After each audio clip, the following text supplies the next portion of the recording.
Hey, call me Shape. And today I'm reacting to a video titled 35 Boss Babe Interviews for Jobs But Never Gets Hired. Let's get right into it. This job application and interview process can go straight to hell. Straight to hell with gasoline draws on, like my mom would say, because what the is going on? I recently made it to the panel interview stage for a job I was really excited about. I had talked to the recruiter, I had talked to another person, and now I was at the panel interview stage where you're interviewing with like 4 or 5 different people.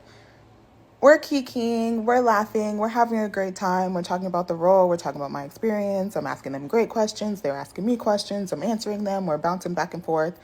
It was great, or so I thought. We had a great time. Interview ended, and the girls were like, oh, this was such a great interview. We had a great time talking to you and learning more about you, blah, blah, blah. I leave thinking, I did that shit. Like, I would love to join this team. Let's do it. A couple days later, I get a fucking email. Rejection. You didn't answer the questions in the proper format, so we can't move you forward in the process. Bitch, what format are you fucking talking about? She's like, oh, the recruiter. She's like, oh, I tried calling you the day before to like explain and let you know that there's a specific format we require applicants to answer interview questions with. I was like, what? When did you call me? And why wouldn't you leave a message? Like, what are you talking about? She called me from a New York number and I'm applying to jobs in DC. I get a million spam phone calls a day. Like, I'm not answering random New York City numbers when I'm not expecting a call from them. Well, that's where you messed up.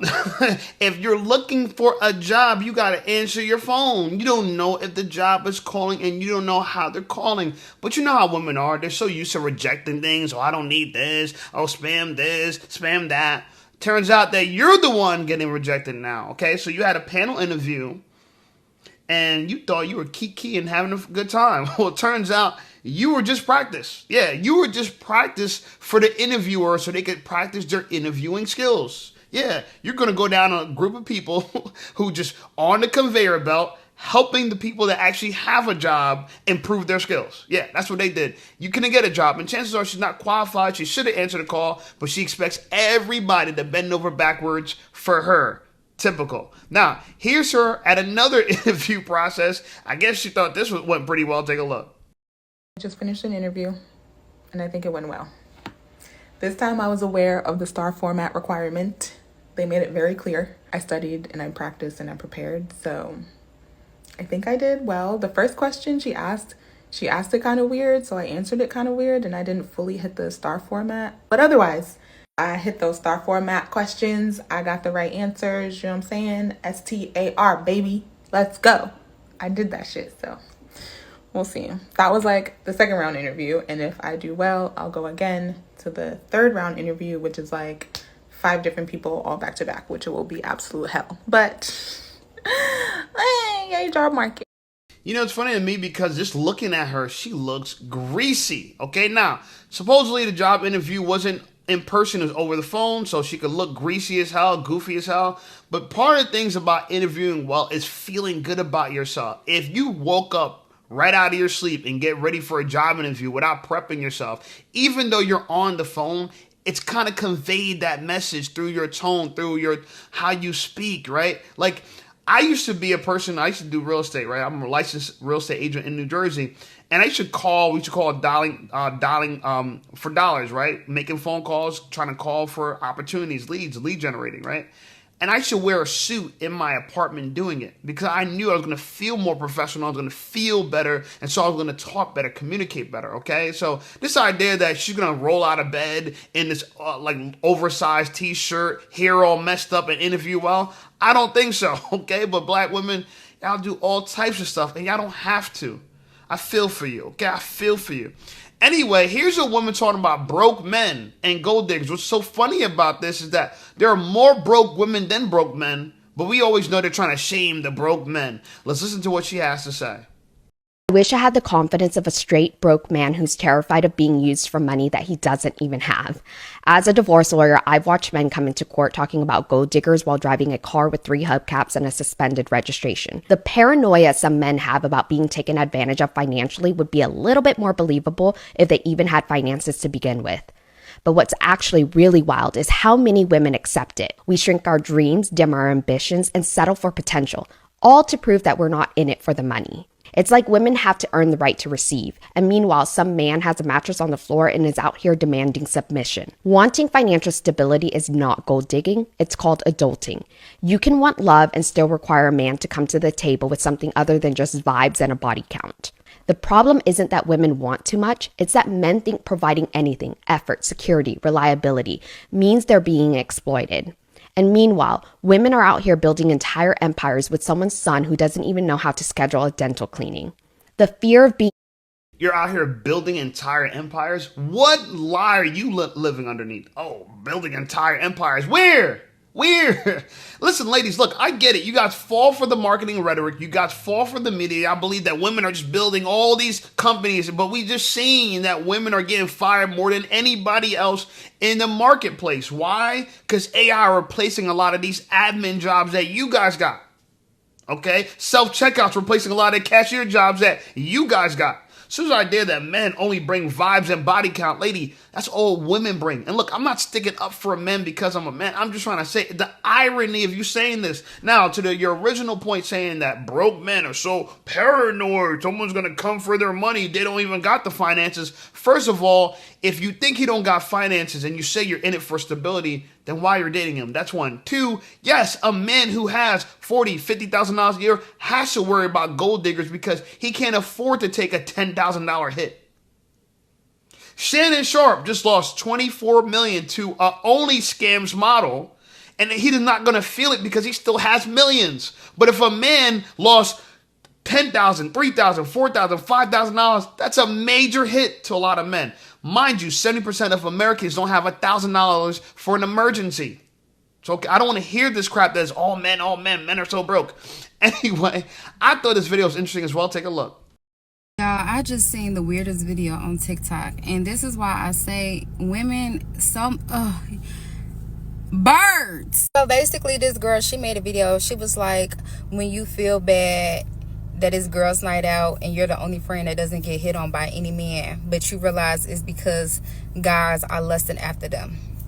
And it is a whole bunch of birds in the comments talking about yeah, exactly. Like, I used to feel bad and feel jealous that I wasn't getting hit on, but I realize it's because dudes, they lusting after them and they only just want one thing from them.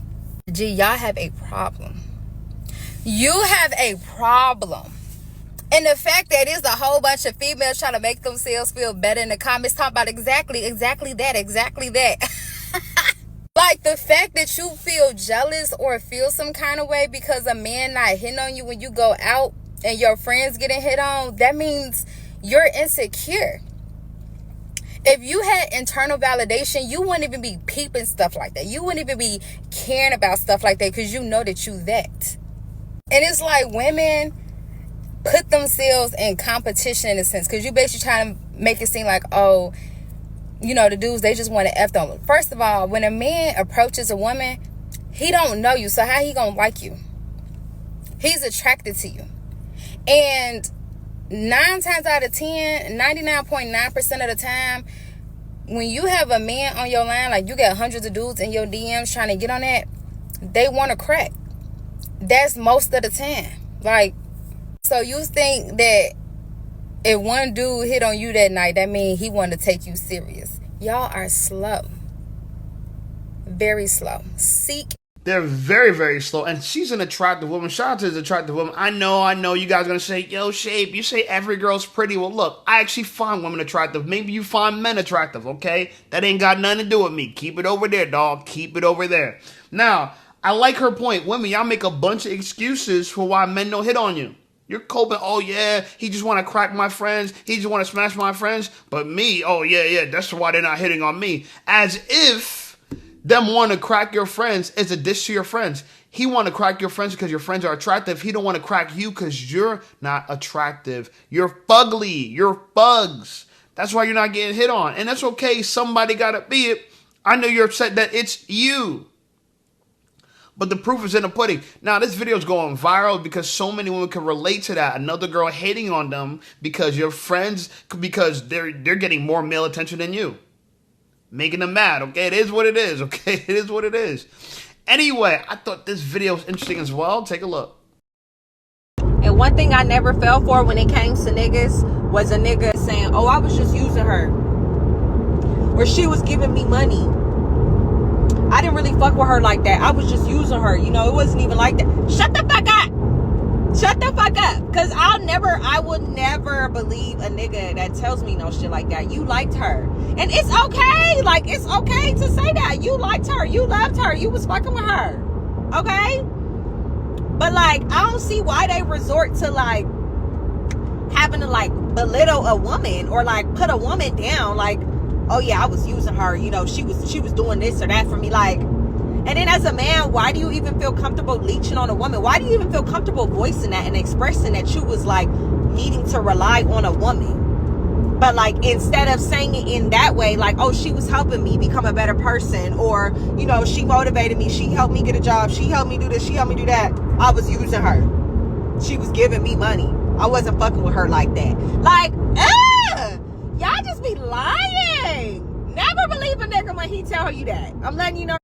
Never believe a man when he says he's using a girl. Ladies, you gotta make up your mind. First of all, we're lying because we want to get into your pants and we want to crack. But now we actually lying saying we actually don't want to use you. We really like you. Which one is it? Women can't make up their mind. And her real issue is the idea that when you say you're just using a girl, she feels like it belittles women. And anything that belittles women can't be true.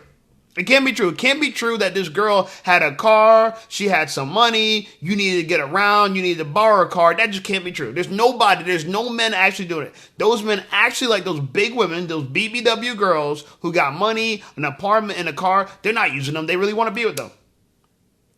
Yeah, and a dude in prison is not using all the girls that write him mail, you know what I'm saying, to keep him up, you know what I'm saying, when he's behind bars. Look, in my personal opinion, when I see stuff like this, all I see is women projecting the reality that they want onto the world.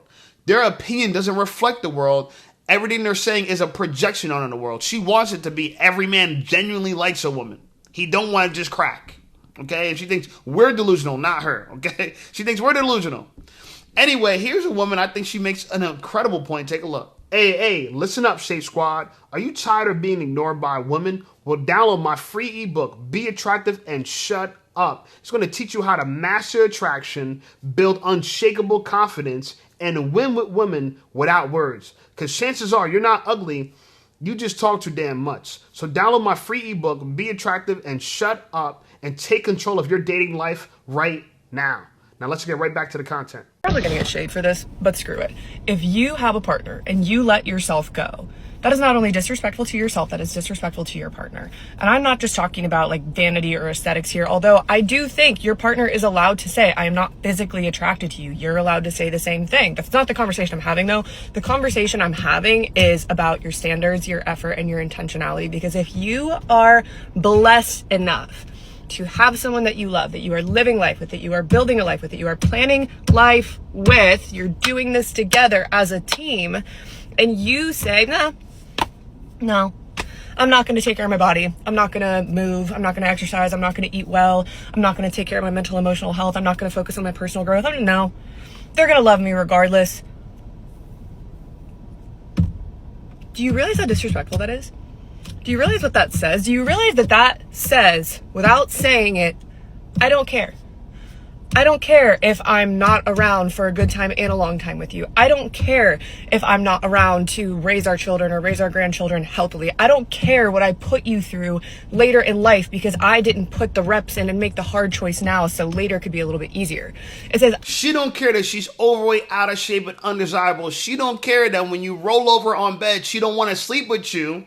And she got to lift up her boobies to take out some crusty Cheetos that she forgot. How did they get there? Okay? Listen, ladies, when you get, you know what I'm saying, them long titties, when you get them long titties, Okay, you got like new armpits. Okay, you got new armpits. You gotta clean them.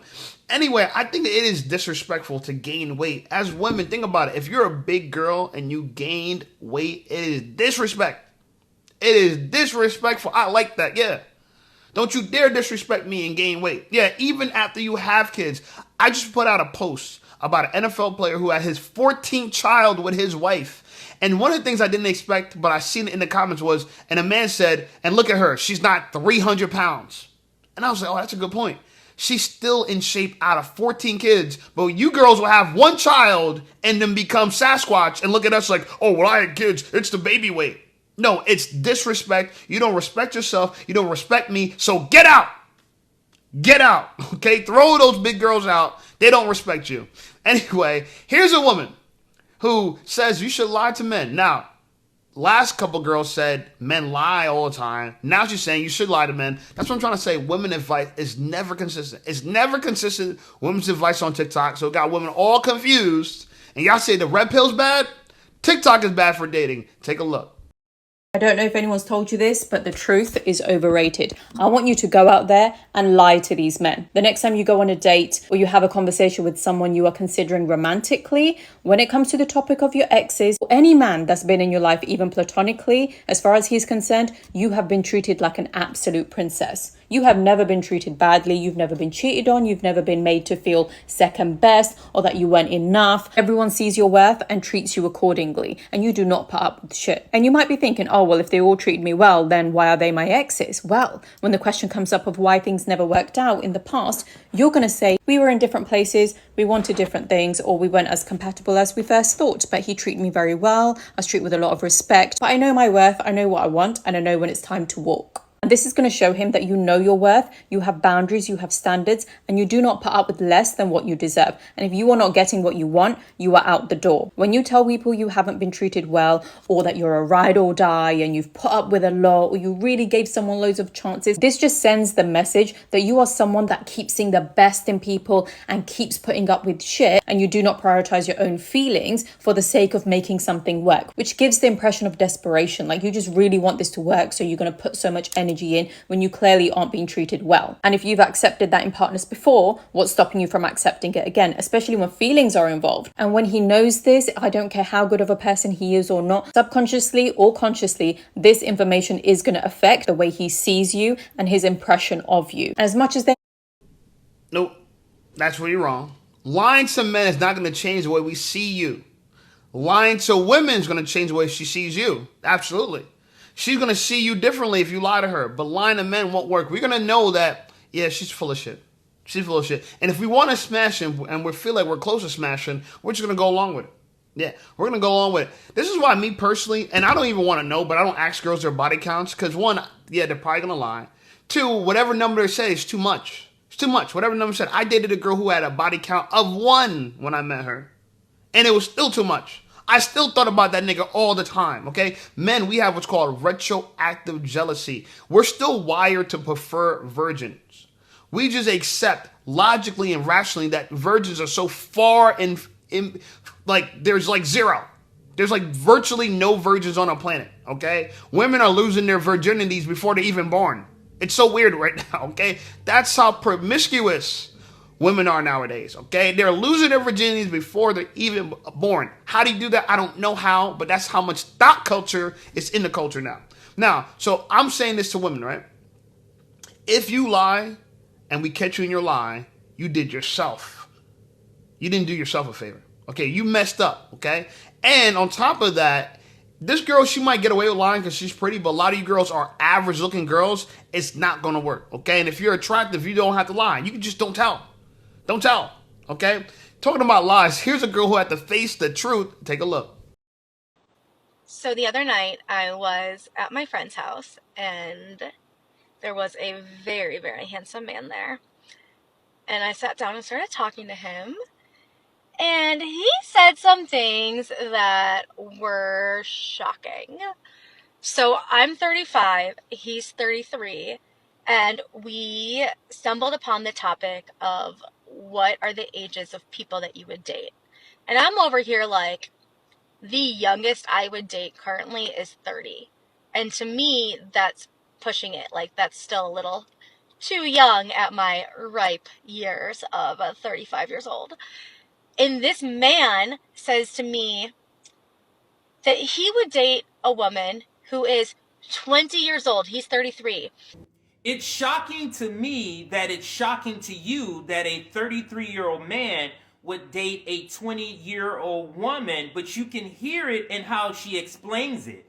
It is so hard for a woman to take herself out of her point of view and view things in a different way. It is so hard, and this is an example because she says for her to date somebody 5 years younger to her would be a stretch. That's because you are a woman. Men and women are on two different timetables in the dating market and the marriage market, but it's so many women, especially women that are like 40 and under, and it gets worse the younger they get. I even saw a video where a woman was saying, okay, I don't want to go into his whole analogy. This is my podcast. I'm going to tell you what I think about it. Shout out to him for finding that good clip. But ultimately, I really think when it comes to women, y'all think equality. If it's good for me, it's good for men, it's good for everybody. It doesn't work that way. If you won't date younger, that's fine. You also won't date somebody shorter than you. We would.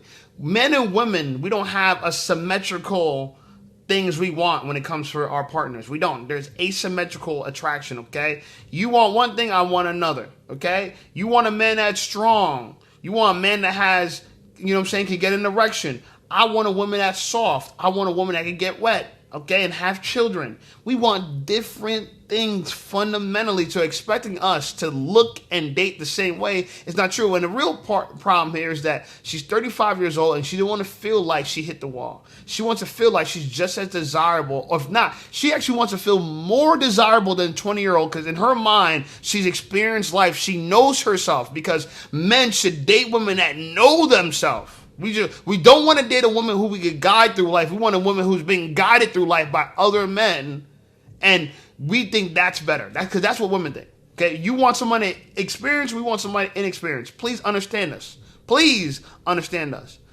Anyway, I thought this video was interesting as well. Take a look. And baby, I stopped dealing with YNs a long time ago. I'll never forget, I went over to this boy house, and this was like, I think my third time like hanging out with him, and this is my first time at his house. So I had went over his house, we watching movies or whatever, we laying down and we just chilling at this point, talking whatever, and we fall asleep. And I'll never forget, at like 2 o'clock in the morning, bitch, all I hear is freeze. And all I see, I swear to God, I didn't even know it was this many niggas in the house. It's like 10 niggas running all through the house, jumping over shit, jumping out the window, all type of shit. It's police running through the house. Girl, when I say I was so confused, I'm getting up, packing up all my shit, getting my purse and shit. The police is running through. When I say running through that house, baby, they running through it like rats and roaches looking for somebody. So pretty much, I guess they didn't find who they was looking for. It's lasers on everybody that's in the house. They not letting nobody get out for the people that didn't get away. Mind you, it was like 10 niggas in the house. I didn't even know how many niggas was in the house because it was just me and him in that room. Girl, when I say I looked up, that nigga was gone. I did not know where he was at. They asked me if I knew where he was at, baby. I was like, I don't even know who that is. Cause, baby, what? Baby, who? I'm not about to get caught up in no motherfucking mess. I was like, look, I don't know who that is. I was just here sleeping over. They were like, oh, okay, well, we're going to have to ask you to leave because we need to proceed with our search. I'm like, please do. I would hate to get in the way of your search. Feds did a sweep. And she's messing with YNs. Oh, yeah, I don't mess with YNs anymore. I stopped doing that a long time ago. You were doing it in your prime years. Now, as you get older, you want the square. It doesn't work like that. It doesn't work like that. If you were messing with young YNs when you were in your prime, you got to mess with YNs in your decline. It's just the way it is. It's just the way it is. Anyway, I have this final video for you. I like this content creator. You can see I follow her. Listen to what she has to say. The difference between a boring man and an exciting man is that a boring man will not have 2 and 3 women pregnant at the same time. That's the difference. So you call him boring because he's not running the street every single night. You call him boring because he's not chasing drama. You call him boring because he's super consistent. So let's keep it real a second on exactly what exciting means when it comes to a man. So you get late night calls from other women exposing him, asking you why your man is in their bed at 2 a.m. in the morning. You walking into places getting confronted by women that you didn't even know existed because he told them the same lies he told you. You hypersensitive over checking his phone because deep down, you know you ain't the only one and you know you just one of many. Let me break it to you. That is not excitement. That is nothing but stress and heartbreak that's dressed up like it's fun. Meanwhile, the boring man is steady and he at home in the bed. Think about it. Consistency is what keeps a roof over his head and maybe yours. And always understand stability is what raises kids. It builds futures and keeps a happy home. And most of all, let's talk about peace. That's simply priceless. Let's be clear. Stability in a boring man, he's not going to leave you crying after you have a baby. He's the one that's going to build structure and not stress. Because all money spins green, you will understand after the excitement fades, you'll understand that peace is everything in a boring man. So if that chaos and drama still excites you, I'm going to keep it real with you. That means that you are immature and you're definitely not built to be a wife. It's sad because as much as we might say this is true, I don't think women are ever going to change. Women want a date for the emotional experience. And quite frankly, boring men who tell the truth, men who are honest, men who only want to be with one woman, don't excite women. I started reading a romance novel, right? It's called Hot for Slayer. The storyline of this book is a vampire, a girl who falls in love with a vampire slayer. A man is trying to kill her. You would think to yourself, what? This doesn't make any sense. And I'm reading, I'm like, oh, it's pretty good. And what's good about it is all this tension between a man that was trying to kill her and she's running away and it's all this nonsense. But what I thought was more interesting than that, and you guys can watch that book if you want, what's more interesting than that is that this is a theme in books. It's called enemies turn lovers. Enemies to lovers. Imagine that. Women are falling in love with their enemy. Anyway, like the video, subscribe to the channel blowing up. I appreciate you guys. Check out some of my other videos, and I'll see y'all over there.